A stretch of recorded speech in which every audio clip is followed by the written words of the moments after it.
I want to talk to you about the 5 characteristics of a great investor. Now, oftentimes when we think about our investing journey, we tend to focus on the financial achievements that we might get, such as like a really nice retirement, financial freedom, creating generational wealth, being able to teach our kids how to do this so they never have to worry about what their job is going to be.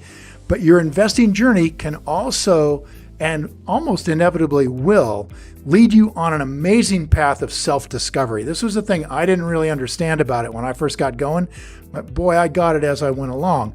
As you get your feet wet in investing, you start learning a lot about yourself and about your own natural tendencies. Maybe you're a little bit timid, or maybe you find it hard to wait for that company to hit that margin of safety price. You want to jump in there. You might be a little bit aggressive.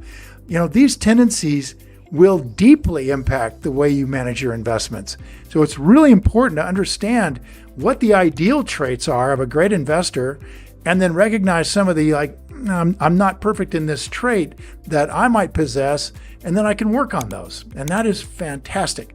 So in fact, one of my best favorite investors in the world recently said there are 5 key temperamental traits that all good investors possess. And this guy, you really should listen to this guy. Li Lu is, I think, probably the best investor in the world right now. He's a big, big fan of Warren Buffett, learned from Buffett, and went out and applied the things that we're teaching you here.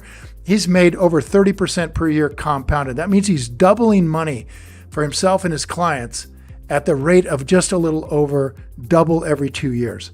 So he's a guy he's been doing that for 25 or 30 years. I mean, think about that. If you did that double, you'd be worth millions if you gave him 10 grand a few years ago. So let's go over these sort of traits, and let's see how you can use them to become a much better investor. So the first thing that you've got to be as this kind of an investor is an independent thinker. We have to be able to draw our own conclusions, and those conclusions are almost inevitably going to be the opposite of what most people are doing, particularly the fund managers, right? What Wall Street is doing the day I want to buy that company. It is almost going to be the opposite. But that's what great investors do. We do our own work. We focus on companies we're capable of understanding, and we draw our own conclusions about it. That's the first thing. You've got to be independent, because otherwise you can't buy stuff on sale.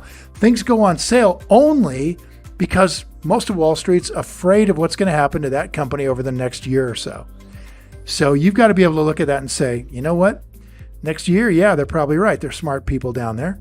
But 3 years from now, that thing's going to be back where it was. And that's all I need, because I'm buying it with 50% off, and that makes me 26% a year. And so that is a fantastic trait, to be independent-minded, not be affected by what other people think. Number 2 trait is to be rational and objective. They both mean pretty much the same thing. But what it means is you've got to keep your emotions at bay. You don't want your emotions to get involved, because when emotions get involved, you're more likely to screw things up. So once you start to realize that you've got to put your emotions away and stay rational and stay objective, then you're going to be a much, much better investor. And in fact, you're going to be a much better person, honestly. It's not that you don't want to be emotional. Of course you do, right? Love's emotional. But you're going to be a much better person if you're not swayed to take actions just based on emotion. You're swayed by rational, objective facts, okay?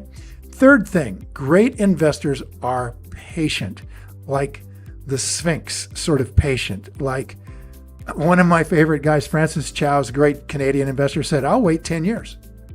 I'll wait 10 years. And there's a rule that we have in rule number 1, says we wouldn't own a company for 10 minutes if we weren't ready to own it for 10 years. So we're patient both ways. We're patient before we buy it, we'll wait 10 years. And then once we buy it, we're patient to wait 10 years to sell it. We are going to do almost nothing almost all the time, except read, right? Just study the companies we're interested in. That's the key, you guys. We're in it for the long haul. We do very little. Warren Buffett once said, it's like our rule 1 path here is just being lazy, bordering on sloth. It's like do nothing for great periods of time and then very aggressive investing when it's time. All right, the next thing is that you have to be decisive. This is point number 4, decisiveness. So there's a real contrast here that great investors are very patient, and they're reading all this reading, and they're just staying, just patient. But when it's time to make a move, when that stock drops like a brick, then bam, we get in with both feet. So you have to have the confidence to do that. The confidence comes from being rational and objective and an independent thinker. So it's pretty cool how it all fits together, right? So patience and the ability to be very decisive and take aggressive action is in one person. It's a couple of amazing traits to be able to develop. And finally, we want to be passionate. And this is something that people don't often connect with great investors, but great investors are passionate about what they own. They love the companies they own. We want to only own companies we're passionate about, that we want to see in the world 20 years from now. We don't want to own companies that we think are terrible for the world. We don't want to be involved with CEOs that are horrible people who are doing terrible things to their investors, even if we make money, right? We don't want to be that guy. So what we want to be is a person that is passionate about what we own and are proud of what we own. So we want to buy the companies in our portfolio as if we were the sole owner of that company, and that we are putting our money where our values are. So those are the key things, guys. Independent thinking, rational, objective, be patient and decisive when it's time, and then just be passionate and love what you're doing, and you will be a great investor. Not only that, you're going to love doing it.